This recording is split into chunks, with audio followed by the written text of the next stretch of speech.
said to the chief priests and the crowds, "I find no guilt in this man."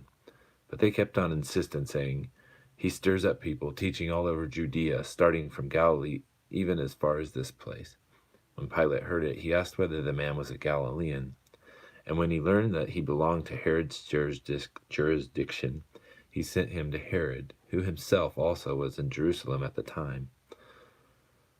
Now Herod was very glad when he saw Jesus, for he had wanted to see him for a long time, because he had been hearing about him and was hoping to see some sign performed by him. And when he questioned him at some length, he answered him nothing. And the chief priests and the scribes were standing there accusing him vehemently. And Herod, with his soldiers, after treating him with contempt and mocking him, dressed him in a gorgeous robe and sent him back to Pilate. Now Herod and Pilate became friends with one another that very day, for before they had been enemies with each other.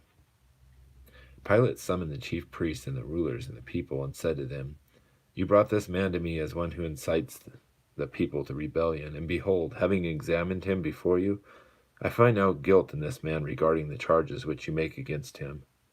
No, nor has Herod, for he sent him back to us, and behold, nothing deserving death has been done by him.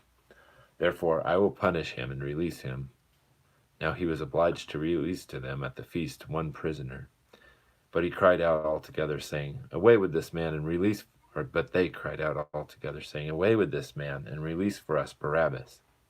He was the one who had been thrown into prison for insurrection made in the city and for murder. Pilate, wanting to release Jesus, addressed them again, but they kept calling out, saying, "Crucify him! Crucify!" And he said to them the third time, "Why, what evil has this man done? I have found in him no guilt demanding death. Therefore I will punish him and release him." But they were insistent with loud voices, asking that he be crucified, and their voices began to prevail. And Pilate pronounced sentence that their demand granted.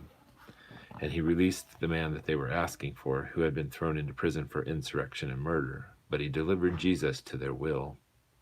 When they led him away, they seized a man, Simon of Cyrene, coming in from the country, and placed on him the cross to carry behind Jesus.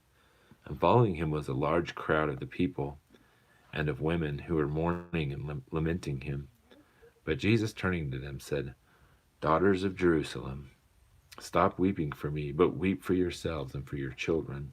For behold, the days are coming when they will say, 'Blessed are the barren, and the wombs that were never bore, and the breasts that never nursed.' And then they will begin to say to the mountains, 'Fall on us,' and to the hills, 'Cover us.' For if they do these things when the tree is green, what will happen when it is dry?" Two others also, who were criminals, were being led away to be put to death with him. When they came to the place called the Skull, they crucified him and the criminals, one on the right and the other on the left. But Jesus was saying, "Father, forgive them, for they do not know what they are doing." And they cast lots, dividing up his garments among themselves. And the people stood by looking on, and even the rulers were sneering at him, saying, "He saved others, let him save himself, if this is the Christ of God, his chosen one."